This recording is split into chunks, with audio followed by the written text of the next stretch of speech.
Pak Ganjar memang kalau kami lihat dari 3 calon presiden, beliau calon presiden yang sangat paripurna, yang bisa diterima semua.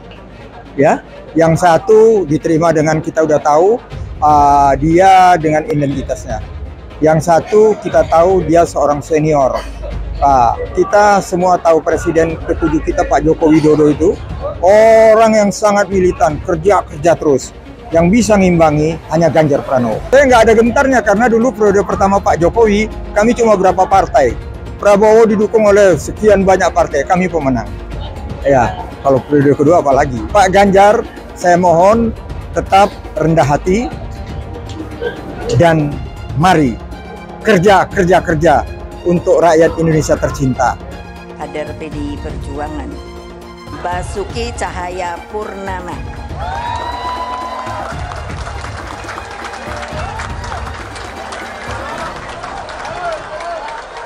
Terkenal namanya Ahok. Saya suka heran ya, kita ini bicara soal Pancasila, gotong royong, katanya itulah yang namanya dasar falsafah negara kita. Iya, terus masa nggak boleh ya, namanya mau Aseng, mau Ahok, mau Badu, mau apa, kalau dia warga negara Indonesia ya sudahlah. Ada yang bilang, ibu jangan dong panggil Ahok lagi. Nah, saya bilang emang namanya dia begitu. Kita bisa lihat karakter orang ketika ada di kekuasaan. Dan kita harus berani tegas. Orang jahat itu kata Nelson Mandela nggak bisa ngurus negara. Di kepala mereka itu cuma ada kekuasaan dan kekayaan saja. Kalau Ganjar kan sudah teruji. Ya orang kalau belum pernah berkuasa itu gampang ngomongnya. Tapi kalau kamu udah di kekuasaan, karakter Anda teruji. Dan Ganjar teruji. Apalagi saya sama beliau kan sama-sama di DPR juga dulu kan. Jadi itu karakternya teruji gitu. Keluarga juga teruji. Saya kira itu penting. Dan saya itu sampai bingung. Lah kok saya bilang Pak Jokowi petugas partai kader. Loh kok saya diomongkan yang namanya katanya terlalu sombong. Itu adalah ADART di partai kita. Saya pun petugas partai loh. Sekarang kan amburadulnya apa? Ganti pemimpin dirubah dengan enaknya. Bagi saya coba, apa ndak pusing ya persoalan capres dan cawapres? Loh saya sendiri sampai bingung loh. Kan di media tiba-tiba dibilang gini, oh iya sudah ada persetujuan bahwa nanti Pak Prabowo jadi presidennya, Pak Ganjar jadi wakil presidennya. Aku terus di rumah melongo. Ini yang ngomong si Sopo ya. Lah aku kok ketua umumnya malah nggak ngerti. Coba terus nggak usah dicengerin. Peluang duet bersama Pak Ganjar, Pak Prabowo bagaimana? Ngerti apa Pak? Pak, apakah ini simbol oke Pak? Tutup bacanya. Oke. Semua oke. Dengan Ganjar maju terus. Dengan Ganjar pasti maju juga Pak. Yang penting Kalau kemarin dengan pertemuan dengan Indonesia maju. Oke, terima kasih. Mas Ganjar diminta buat jadi cawapres dari Eyang Prabowo. Mas Ganjar nanti bakal jadi wakil presiden selama 5 tahun. Setelah itu, Mas Ganjar bisa jadi presiden selama 2 periode, selama 10 tahun. Kalau kita tidak memilih Mas Ganjar, taruhannya terlalu besar buat rakyat Indonesia. Taruhannya kita bakal gagal jadi negara maju dan kemiskinan bakalan terus menjerat erat rakyat Indonesia. Apa kita mau kondisinya bakal seperti itu? Kalau Eyang Prabowo berani legowo, rakyat Indonesia bisa jadi bangsa pemenang. Eyang Prabowo cukup tahu diri soal umurnya yang sudah tua, sudah 72 tahun, dan fisiknya yang juga sudah rentang. Gimana? Setuju nggak? Lebih setuju lagi apa yang disampaikan calon presiden Pak Ganjar Pranowo. Tadi saya bisik-bisik ke beliau, Pak, nanti habis dilantik, besoknya langsung masuk ke kedaulatan pangan. Nggak usah lama-lama. Perencanaannya disiapkan sekarang, begitu dilantik besok langsung masuk ke kerja kedaulatan pangan. Sehingga swasembada pangan, ketahanan pangan, kedaulatan pangan itu betul-betul kita miliki. Dan saya yakin Pak Ganjar mampu menyelesaikan ini. Gua bener-bener kaget nih dengar berita ini. Ternyata isu tentang yang maju itu hanya 2 pasang di 2024 itu ternyata benar. Dan yang lebih mengagetkan ini, kalian pasti tidak percaya. Kemarin ada seseorang yang mengurus SKCK. Ternyata SKCK-nya itu untuk melamar menjadi cawapres. Kok bukan capres ya? Lalu dia akan jadi cawapresnya siapa? Kemarin dia naik motor ojek untuk mengurus SKCK di kantor polisi. Padahal dengan kekayaan yang dia miliki, posisi dia sebagai mantan gubernur, bisa saja dia nyuruh orang untuk mengurus SKCK, atau bahkan dia bisa naik jet pribadi ke kantor polisi. Bilang dihalang-halangi, Anies masih sering bikin acara di sana-sini. Bebas pula. Duh, nggak capek apa ngibulin rakyat mulu, Pak? Nah, yang gue pertanyakan nih, Anies itu kampanye di mana-mana sering naik pesawat jet. Nah, pesawat jet biaya sewanya dari mana, Pak? Atau itu pesawat jetnya siapa, Pak? Coba jujur deh. Karena setahu gue nih, itu punya bos Anda, Surya Paloh. Anies bicara soal pendidikan. Padahal waktu dia di Jakarta, dia sendiri nggak mampu buat memberikan bangku sekolah yang cukup waktu mimpin di Jakarta. Artinya, dia nggak mampu memberikan bukti kalau omongan dia itu bisa dilaksanakan. Anies bilang, setiap jabatan harus diisi sama orang-orang yang kompeten. Lah, faktanya di Jakarta, beberapa jabatan diisi sama orang-orang dekatnya dia. Nggak kompeten pula. Terus TGUPP, itu yang jumlahnya seabrek-abrek, fungsinya buat apa, Pak? Kok Jakarta makin berantakan sih? Sekali lagi, Anies nggak bisa membuktikan omongannya. Anies bilang dia akan membuka lapangan kerja. Yang dulu janjinya 200.000 lapangan kerja, ternyata cuma omong kosong, alias cuma janji palsu. Soal pembangunan yang berkelanjutan. Dia bilang di Jakarta dia udah meneruskan yang udah baik. Lu jangan percaya ya, itu ngibul. Faktanya nggak seperti itu loh. Belum lagi nih, program penanggulangan banjir. Jadi di daerah Jakarta itu ada daerah yang sebelumnya udah bebas banjir. Pas Anies mimpin, kok bisa-bisanya daerah itu banjir lagi? Gimana nggak banjir kalau kalinya udah nggak pernah dikeruk sama dibersihin, Pak? Kalau soal Jakarta, gue bisa bicara banyak deh. Jadi gue saksi bobroknya kepemimpinan Anies di Jakarta. Dan gue bisa pastiin, omongan manisnya Anies soal apa yang dia lakukan waktu mimpin Jakarta itu banyak ngibulnya. Saya tidak punya sejarah politik identitas. Identitas saya adalah yang seperti ini dan kita melakukan hal yang biasa dan kemudian semuanya menilai. Sekali lagi, saya tidak ada dalam sejarah politik menggunakan politik identitas. Boleh dicek.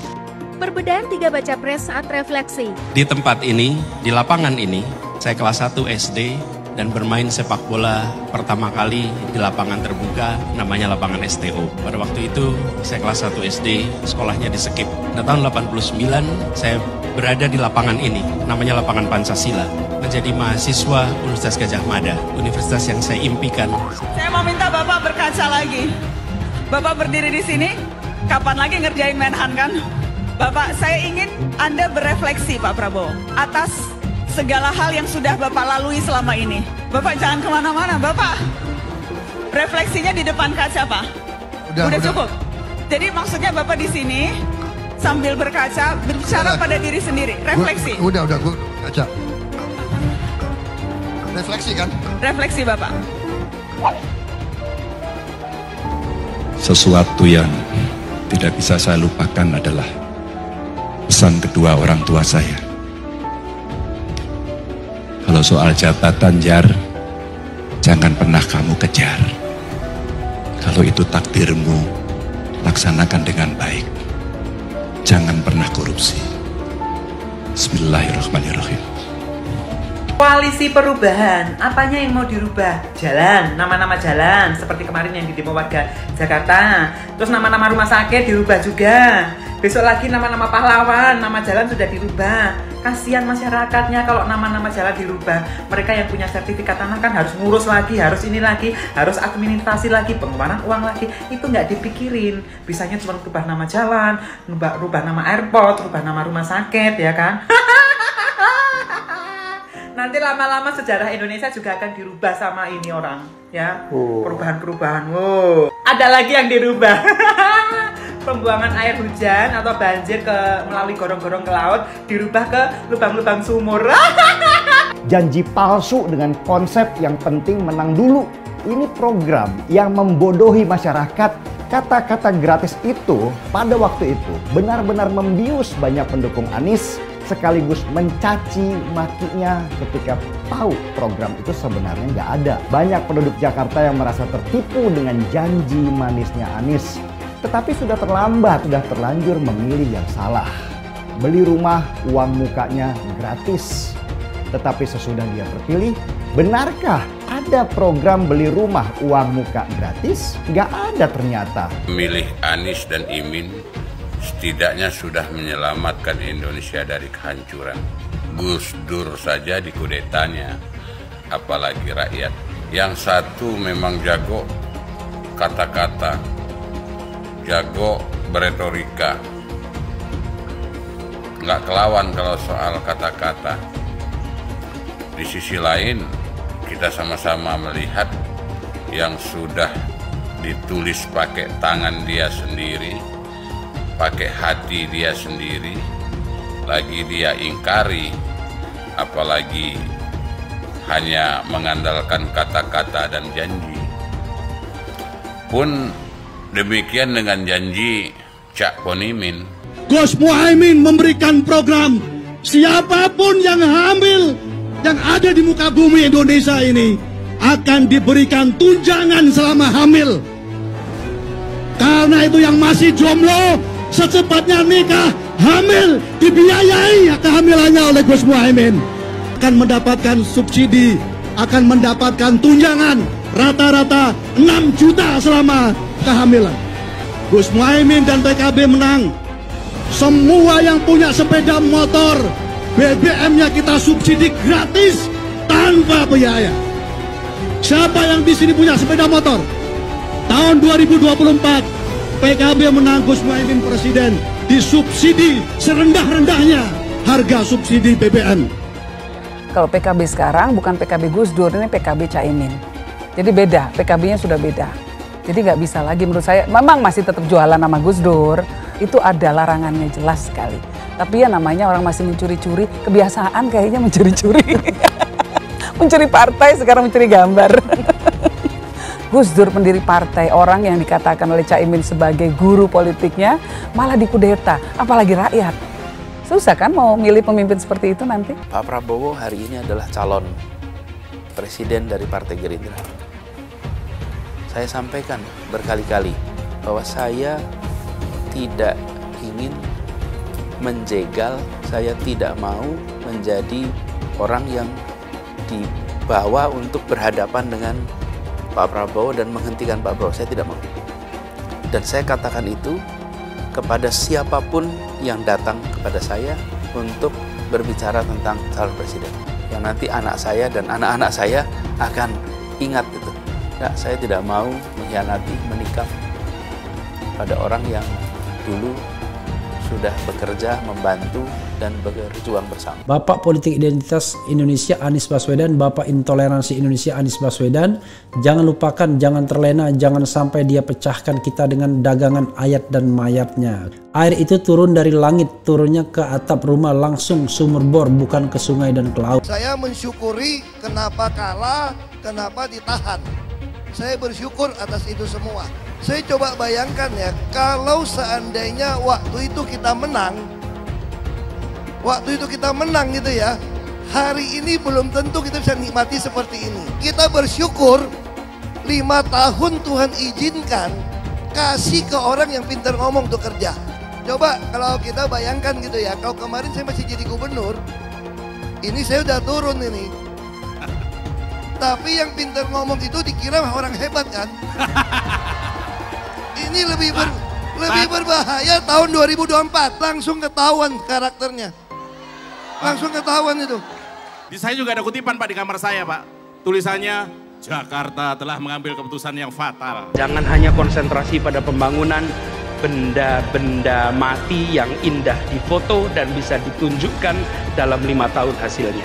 Kalau kita mau menilai sebuah janji, maka lihat janjinya atau lihat kenyataannya. Dulu janjinya apa ya? Dan ini aneh, betul-betul aneh. Ini bukan kampanye, tapi saya sampaikan sini. Di satu sisi menyiapkan jalur-jalur air untuk dikirim ke laut, di sisi lain di lautnya dipasang dengan pulau reklamasi, tinggal tunggu waktu jadi rob, air balik. Dan ini melawan sunatullah. Kenapa? Air itu turun dari langit ke bumi, bukan ke laut. Harusnya dimasukkan ke dalam bumi, masukkan tanah. Di seluruh dunia air jatuh itu dimasukkan ke tanah. Bukan dialirkan pakai gorong-gorong raksasa ke laut. Jakarta telah mengambil keputusan yang fatal. Bukan banjir, itu memang parkir air. Bukan banjir, itu memang parkir air. Masyarakat berkeliling dengan membawa toa untuk memberitahu semuanya, termasuk sirine. Ibon 82 miliar. Apa alat transportasi yang dimiliki oleh hampir setiap orang? Alat transportasi yang dimiliki semua orang adalah kaki. Kalau seandainya orang Jakarta percaya Pak Anies jadi gubernur pun, saya berani jamin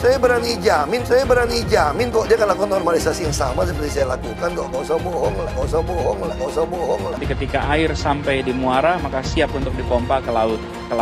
Pancasila Soekarno, ketuhanan ada di pantai. Anak Tuhan dari mana? Kalau Yesus anak Tuhan, bidangnya siapa? Besok di seluruh wilayah Indonesia kami katakan dalam. Iblis hanya menggoda orang yang beriman. Makanya jarang-jarang orang kafir kerasukan setan. Yang kerasukan setan itu orang baik-baik. Jarang, saya belum pernah nengok Cina kerasukan setan. Pernah tak Ahok itu kerasukan setan? Enggak, setannya juga. Karena sesama setan jarang saling menggoda. Karena di salib itu ada jin kafir. Karena di salib itu ada jin kafir. Karena di salib itu ada jin kafir. Haleluya. Kepalanya ke kiri apa ke kanan? Kepalanya ke kiri apa ke kanan? Tetap percaya salib itu lambang mulia, bukan jin. Kok ketawa? Aku nggak nyindir siapa-siapa loh. Saya nggak pernah mundur untuk kebenaran, keadilan, kejujuran, dan peri kemanusiaan. Gue nggak pernah mundur. Dan gue nggak pernah takut juga sama lu. Siapapun yang rasis, gue akan hadapin. Karena rasis itu tidak berperi kemanusiaan. Sama saya ditanya dulu kan, kamu nyesel nggak statement kamu di Pulau Seribu sehingga masih masuk penjara? Tidak pernah nyesel, karena saya mengatakan kebenaran. Anies merupakan antitesis daripada Pak Jokowi. Antitesis artinya bertolak belakang dengan Jokowi. Anies sudah menyatakan tidak akan melanjutkan semua program dari Pak Jokowi. Jadi semua pembangunan yang dilakukan oleh Pak Jokowi akan dihentikan oleh Anies jika Anies menjadi presiden. Lagi pula Anies didukung oleh khilafah dan pendukung Anies adalah ormas seperti FPI dan HTI. Apa kita mau FPI dan HTI kembali di Indonesia jika Anies memimpin? Anies juga dikenal sebagai bapak politik identitas yang menghalalkan segala cara untuk menggapai kekuasaannya, termasuk menggunakan politik identitas berbasis agama. Lihatlah di kasus Ahok waktu itu. Kita sudah bisa melihat hasil kerja Anies selama 5 tahun di Jakarta. Tidak ada satupun janji yang dipenuhi dan tidak ada kinerja yang bisa dibanggakan. Dari DP 0%, OKOC, kelebihan bayar, Formula E, banjir, sumber resapan, jalan rusak, dan gonta-ganti nama jalan. Lihatlah rekam jejak Anies selama 5 tahun. Bayangkan Indonesia ke depan jika dipimpin oleh Anies. Dan bayangkan jika Anies menang. HTI dan FPI, ormas khilafah yang dibubarkan itu akan dikembalikan oleh Anies. Apakah kita mau Pancasila diganti jadi khilafah? Perkataan Ahok sudah terbukti dan Jakarta sudah menjadi korban. Jangan biarkan Indonesia menjadi korban kibulan Anies Baswedan. Umat minoritas, terutama kaum Tionghoa tidak akan memilih Anies Baswedan. Saya itu bisa dibilang pecinta Jokowi. 2 periode saya turun ke jalan untuk membelanya karena saya cinta Indonesia. Negeri ini harus dipimpin orang yang punya tekad menjadikan Indonesia sebagai negara maju. Bahkan ketika ada beberapa orang mengajak saya untuk berkampanye supaya Jokowi bisa menjabat 3 periode, saya itu menolak keras. Saya hanya ingin Jokowi selesai dengan elegan dan nama baiknya menjadi harum karena dialah peletak pondasi kemajuan pembangunan negara sekarang ini. Beberapa waktu ini saya mendengar banyak banget kasak kusuk di masyarakat akan menguatnya isu politik dinasti di keluarga Jokowi. Bermula dari Gibran menjadi wali kota Solo, kemudian Bobi Nasution menjadi wali kota Medan, dan yang terakhir Kaesang, putra bungsunya yang menjadi ketua umum PSI. Kasak kusuk itu semakin membesar dan menjadi bahan pembicaraan diam-diam. Ada perasaan yang berkembang di masyarakat tentang betapa mudahnya menjadi anak-anak presiden.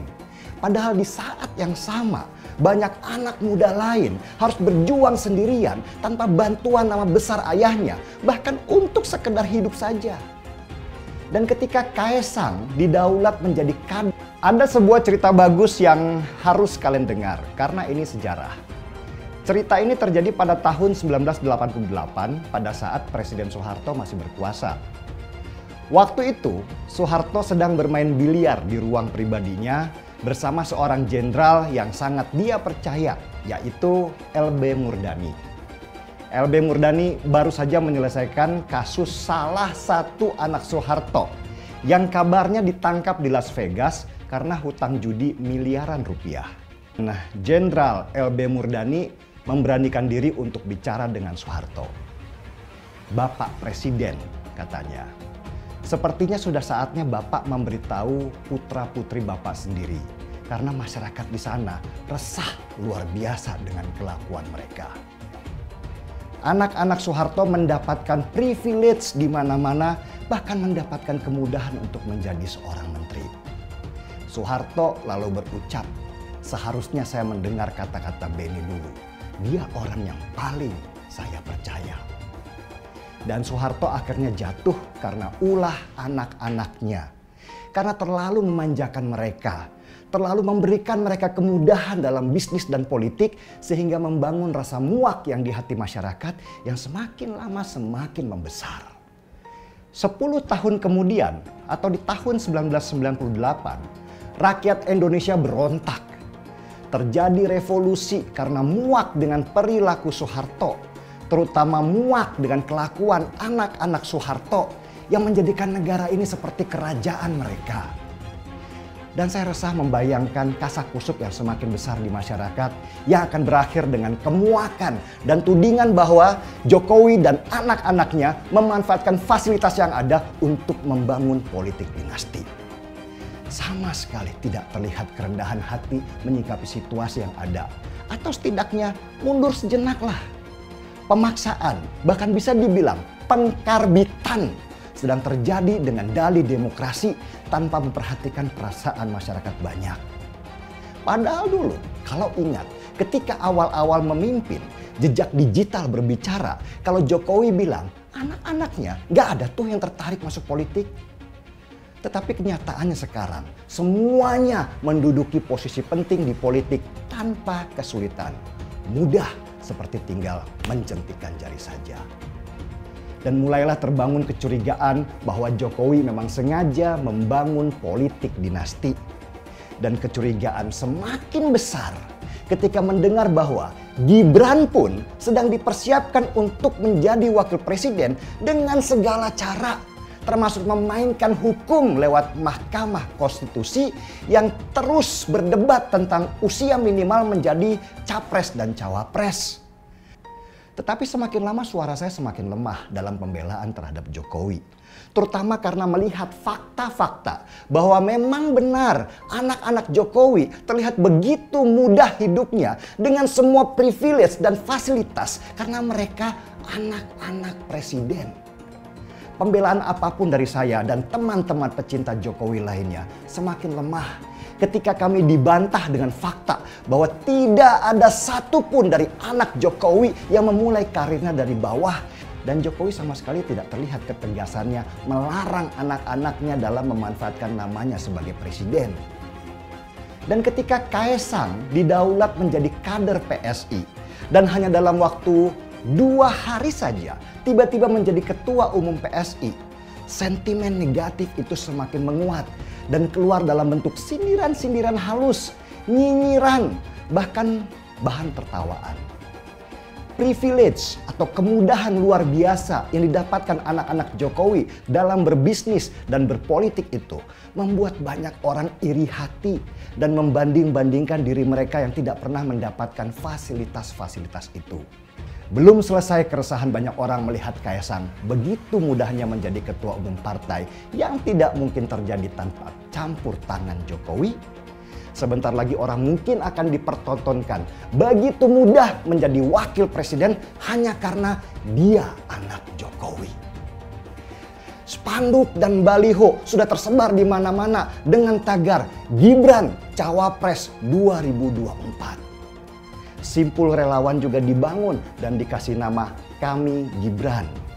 Semuanya seperti disetting untuk menyambut putusan Mahkamah Konstitusi yang kelihatannya akan memuluskan jalan itu. Kelompok-kelompok agama yang dulu dibubarkan oleh Pak Jokowi akan memanfaatkan situasi ini, disupport oleh partai-partai oposisi menggerakkan isu lawan politik dinasti. Mereka punya momentum untuk turun ke jalan, membangun gelombang demonstrasi karena panasnya politik sudah menjadi api. Dan saya sulit membayangkan apa nanti akan terjadi. Ini tahun politik, tahun yang sangat berbahaya seperti ilalang kering yang gampang tersulut api. Anak-anak Jokowi seakan mempertontonkan, gini loh enaknya jadi anak presiden. Tanpa malu-malu lagi, bahkan dengan bangga memamerkannya keluar. Jadi melalui podcast ini, saya ingin menyampaikan rasa khawatir saya terhadap situasi ini kepada presiden yang saya cintai, yang saya hormati, saya bela demi negeri ini, Bapak Jokowi. Pak Jokowi, kasakusuk ini sudah mengkristal menjadi sebuah tudingan. Dan saya takut akan menjadi sebuah gerakan keprihatinan. Ketika akhirnya seandainya Mahkamah Konstitusi memutuskan bahwa usia di bawah 40 tahun bisa menjadi wapres dan Gibran akhirnya bersedia menjadi wapresnya Prabowo, maka saya takut situasi akan meledak menjadi tidak terkendali. Please Pak Presiden, kendalikan situasi ini. Saya tetap berharap berhentinya Bapak dari kekuasaan meninggalkan kesan yang baik dan nama harum yang tidak akan terlupakan. Bukan malah terpenjara dengan narasi haus kekuasaan. Saya memang nggak punya kekuatan apapun untuk bisa mengingatkan Bapak yang sekarang sedang ada di puncak tertinggi kekuasaan. Tetapi saya yakin kalau Tuhan berkenan, maka suara ini akan sampai ke ruang personal Bapak dan menembus hati yang paling dalam. Saya tetap berdoa semoga Pilpres ini bisa berjalan dengan tenang dan damai. Dan saya yakin itu yang didambakan oleh semua orang. Dan saya tetap percaya Bapak Presiden bisa dengan bijak menyikapi semua yang terjadi. Dulu Anies bisa menang karena menggunakan agama dan etnis. Isu agama, ras, dan antar golongan dinikmati oleh relawan Anies. Saat itu Anies didukung oleh FPI, HTI, dan pengasong khilafah lainnya. Pada akhirnya Ahok harus kalah, namun kekalahan dia adalah kekalahan yang membuka mata rakyat Indonesia bahwa masih ada orang-orang yang menang dengan cara menggunakan politisasi agama atau politik identitas berbasis agama. Ternyata banyak sekali orang yang dengan mudah terhasut lewat jalan-jalan seperti itu. Relawan Anies terutama dari FPI, HTI, PA212 seperti Bahar Smith dan Rizik Syihab selalu menghujat Cina, etnis Cina. Tapi saat ini negara Cina sudah menjadi nomor 1 di dunia. Saya bangga sebagai Cina. Etnis Tionghoa dicap sebagai pemberontak, sedangkan etnis Arab dianggap sebagai Tuhan atau tuan dari pribumi. Etnis Arab dipuja-puja dan dianggap sebagai dewa. Lihat saja Rizik Syihab dan Bahar Smith dipuja-puja.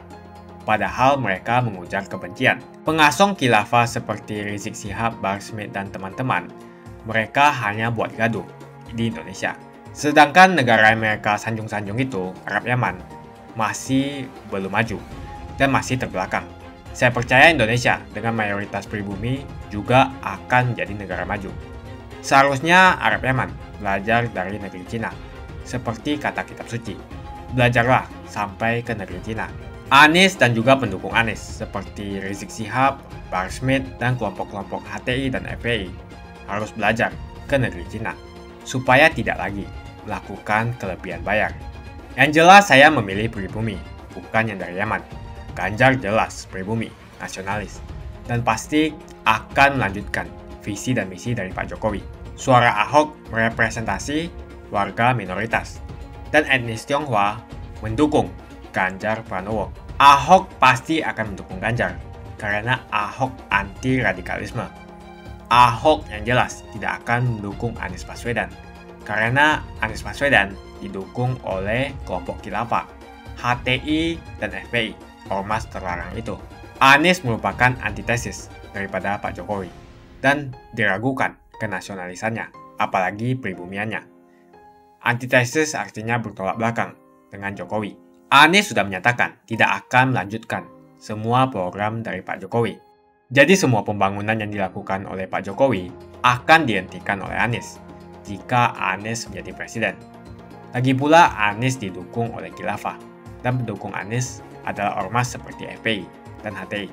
Apa kita mau FPI dan HTI kembali di Indonesia jika Anies memimpin? Anies juga dikenal sebagai bapak politik identitas yang menghalalkan segala cara untuk menggapai kekuasaannya, termasuk menggunakan politik identitas berbasis agama. Lihatlah di kasus Ahok tadi itu. Kita sudah bisa melihat hasil kerja Anies selama 5 tahun di Jakarta. Tidak ada satupun janji yang dipenuhi dan tidak ada kinerja yang bisa dibanggakan. Dari DP 0%, OKOC, kelebihan bayar, Formula E, banjir, sumber resapan, jalan rusak, dan gonta-ganti nama jalan. Lihatlah rekam jejak Anies selama 5 tahun. Bayangkan Indonesia ke depan jika dipimpin oleh Anies. Dan bayangkan jika Anies menang. HTI dan FPI, ormas khilafah yang dibubarkan itu, akan dikembalikan oleh Anies. Apakah kita mau Pancasila diganti menjadi khilafah? Bagian Indonesia Timur yang mayoritas non-muslim seperti Bali tidak akan setuju dengan khilafah atau sistem khilafah. Mungkin Indonesia akan bubar jika Anies menjadi presiden. Perkataan Ahok sudah terbukti dan Jakarta sudah menjadi korban. Jangan biarkan Indonesia menjadi korban kibulan Anies Baswedan. Umat minoritas, terutama kaum Tionghoa, tidak akan memilih Anies Baswedan. Saya yakin karma Ahok mengejar Anies Baswedan. Dulu Anies memainkan politik identitas kepada Ahok. Sekarang Anies dipertanyakan kepribumiannya karena dia dari Yaman. Itu saja opini saya hari ini. Tuliskan opini kalian tentang Anies Baswedan. Jika kalian setuju dengan pendapat saya di video ini, pastikan kalian menekan like di video ini dan bagikan video ini ke teman dan family Anda supaya mereka semua mengetahui tentang informasi ini.